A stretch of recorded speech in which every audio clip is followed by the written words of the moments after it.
لبيك اللهم لبيك لبيك لا شريك لك لبيك إن الحمد والنعمة لك والملك لا شريك لك لبيك اللهم لبيك لبيك لا شريك لك لبيك. بسم اللہ الرحمن الرحیم. ناظرین محترم، حج اللہ تعالیٰ کی وہ عبادت ہے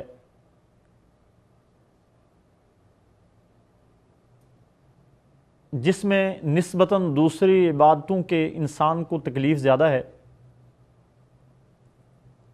لیکن اس کا اجر بھی اللہ تعالیٰ کے ہاں بہت بڑا ہے.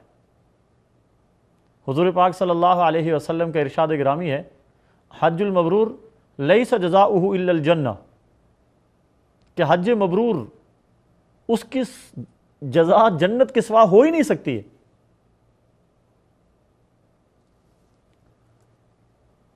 تو حج جس طرح اہم ہے اس کے آداب کا بھی ہمیں خیال رکھنا چاہیے. حج میں چند ایک چیزیں ہیں قرآن مجید اور حضور پاک صلی اللہ علیہ وسلم کے فرامین میں ہمیں انتباہ کیا گیا ہے کہ ہم ان سے بچنے کی کوشش کریں. جیسا کہ ارشاد گرامی ہے، الحج اشہر معلومات فمن فرض فیہن الحج فلا رفث ولا فسوق ولا جدال فی الحج. یہ حج کے آداب سکھائے جا رہے ہیں. فلا رفث ولا فسوق ولا جدال فی الحج. ایک مسافر اتنا مشکل ترین سفر کر کے آتا ہے، اپنے سفر کے دوران اسے چاہیے کہ نظر اپنے مقصد کے اوپر رکھے کہ کتنے عظیم مقصد کے حصول کے لیے اس نے یہ سفر اختیار کیا ہے. اور یقین جانیے اگر ہماری نظر مقصد کے حصول پہ ہوگی تو اس راستے میں آنے والی پریشانیاں ہمارے لیے آسان ہو جائیں گی. اس راستے کی پریشانیاں ہمیں پریشانیاں نظر ہی نہیں آئیں گی. جیسا کہ بسا اوقات بھیڑ کی وجہ سے، دھکم پیل کی وجہ سے اس سفر کے دوران کسی کو دھکا لگ جاتا ہے. اب اگر اس کے جواب میں ہم غصہ ہو گئے، بدلہ اتارنے کی کوشش کی، تو یہ ہمارے اپنے لیے ایک مصیبت، ایک پریشانی بنے گی. اگر معاف کر دیا، اللہ تعالیٰ معاف کرنے والوں کو پسند فرماتا ہے. اللہ تعالیٰ نے ارشاد فرما دیا، فلا رفث ولا فسوق ولا جدال فی الحج. حج میں لڑائی جھگڑا، نافرمانی کی باتیں، فحش اور بیہودہ باتیں نہیں کرنی ہیں. چونکہ حج ایک ایسا سفر ہے جس میں یہ ساری چیزیں ممکن ہیں. پوری دنیا سے مختلف رنگوں کے، مختلف نسلوں کے، مختلف علاقوں کے اور مختلف مزاج کے لوگ ایک جگہ پر جمع ہوتے. ان میں پڑھے لکھے بھی ہوتے ہیں، ان پڑھ بھی ہوتے ہیں، جاہل بھی ہوتے ہیں، سمجھدار بھی ہوتے ہیں، بیوقوف بھی ہوتے ہیں، کچھ ضعیف اور کمزور بھی ہوتے ہیں اور کچھ توانا اور طاقتور بھی ہوتے ہیں. یہ سارے لوگ ایک ہی جگہ پر جمع ہو جاتے ہیں. اور حج میں سارے لوگ ایک وقت میں ایک ہی جیسی عبادت کر رہے ہوتے ہیں. اب جب سارے لوگ ایک ہی وقت میں ایک جیسی عبادت کر رہے ہوتے ہیں تو یہاں ٹکراؤ کا امکان پیدا ہو گیا. شاید ایک اپنی عبادت میں مصروف اور اس کی عبادت دوسرے کی عبادت میں خلل ڈال رہی ہو. لاکھوں افراد کے لیے جو انتظامات کیے گئے ہیں، شاید ان انتظامات میں کوئی خلل آ جائے درمیان میں. لوگ جو یہاں کے مقام کو اس سے پہلے دیکھا نہیں، سمجھا نہیں، بسا اوقات اپنی رہائش سے متعلق، اپنے کھانے پینے سے متعلق کسی دوسرے کو اپنے راستے میں رکاوٹ سمجھتے ہوں اور اپنے ذہن میں یہ بات لے لیں کہ فلاں میرے معاملات میں رکاوٹ بن رہا ہے اور غصہ آ جائے. غصہ آنا انسان کی فطرت میں شامل ہے. تو اللہ تبارک و تعالیٰ نے پہلے ہی ارشاد فرما دیا حج تو کرو، لیکن فلا رفث ولا فسوق ولا جدال فی الحج، کہ حج میں لڑائی جھگڑا نہیں کرنا ہے، لڑائی جھگڑے سے بچ کر رہنا ہے۔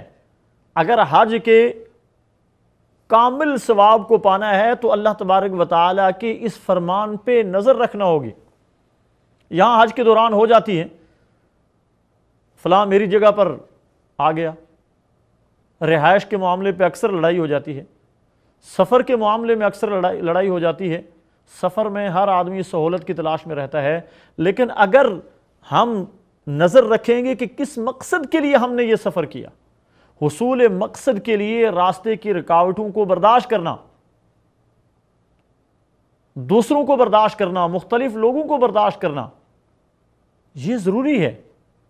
اگر نہیں کریں گے تو اس میں ہمارا اپنا نقصان ہے، ہمارا حج کا وہ جو ثواب ہے اس میں کمی آئے۔ سب سے ضروری چیز جو ہے، نیت کا استحضار ضروری ہے، کس مقصد کے لیے کر رہے ہیں، اور نیت کا استحضار اگر ہر موقع پر رہے گا تو سارے مشکل معاملات آسان ہو جائیں۔ رمی جمرات ایک بڑا مشکل کام ہے، اللہ تبارک و تعالی جزائے خیر نصیب فرمائے سعودی حکومت کو امکانی درجات میں سہولت کی حد کر دی ہے، جس حد تک ممکن ہے عازمین کو سہولیات پہنچانا وہ عازمین کو سہولیات پہنچاتے ہیں۔ اس کے باوجود چونکہ رمی جمرات کے دوران دھکم پیل ہوتی ہے، اس میں آپس کے لڑائی جھگڑے کا خطرہ بہت زیادہ ہوتا ہے، اور ہوتے بھی ہیں، ایک دوسرے سے آگے نکلنے کی کوشش کہ یہ کام میں جلدی کر لوں، لڑائی جھگڑا ہو جاتا ہے۔ اور ہمارے بعض نادان دوست وہ سمجھتے ہیں کہ جو ہم کنکریاں مار رہے ہیں یہ ڈائریکٹ جا کے شیطان کو لگتی ہیں، تو کنکری چھوٹی ہوتی ہے، اپنے جوتے بھی اتار کر مار دیتے ہیں، کہتے ہیں شیطان کو ہی مارنا ہے، جوتا ماریں۔ اللہ کے بندو، جس چیز کا حکم ہے اسی کے اوپر عمل کریں، جو کام اللہ کے رسول صلی اللہ علیہ وسلم نے اپنی سنت سے سمجھا دیا اسی کے اوپر عمل کریں، اسی میں ہماری بھلائی ہے، اسی میں ہماری خیر ہے۔ تو رمی جمرات ہو، منا ہو، عرفات ہو، مزدلفہ ہو، طواف کے دوران ہو، یا مقام ابراہیم پہ نفل پڑھنے ہوں، صفا مروہ کی سعی کرنی ہو، اس دوران جس طرح آپ نے کرنی ہے اسی طرح باقی تمام لوگوں نے لاکھوں کی تعداد میں کرنی۔ اس لیے اس بات کا خصوصی خیال رکھنا ہے کہ آپ کی وجہ سے کسی کو تکلیف نہ ہو۔ ہاں، اگر آپ کو کسی کی وجہ سے تکلیف ہو جاتی ہے آپ اسے معاف کر دیں، اور معاف کرنے والوں کو اللہ تعالیٰ بہت زیادہ پسند کرتا ہے۔ سفر کے آداب میں ایک اور چیز جو ضروری ہے وہ مال کا حلال ہونا بڑا ضروری ہے۔ انسان کے پاس مال تو ہے، لیکن حلال اور حرام ذرائع سے کمایا ہے۔ ایسا مال ہے جو مشکوک ہے، جو حرام ہے، حرام مال سے کیا ہوا حج مقبول نہیں ہے۔ ایک حدیث مبارکہ میں آتا ہے کہ وہ آدمی جو حلال مال سے حج کرتا ہے،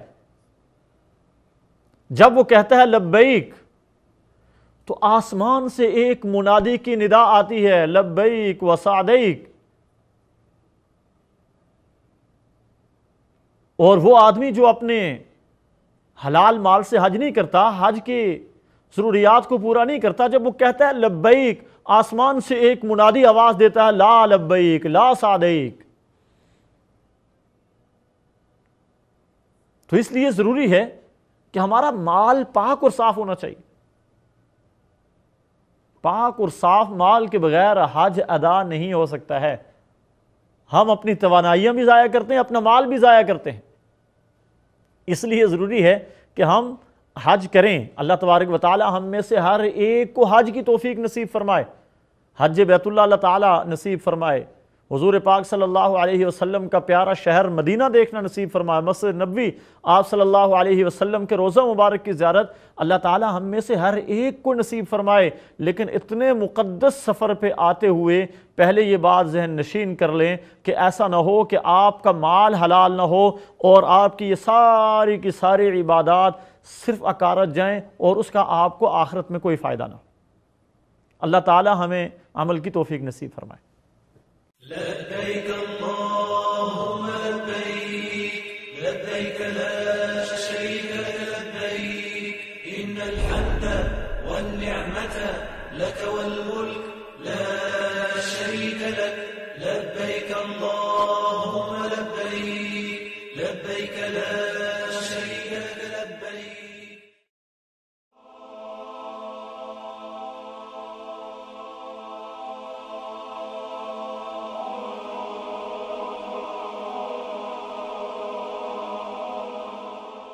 ایمان کی کرن، ہدایت کی شمع، رسالہ اردو۔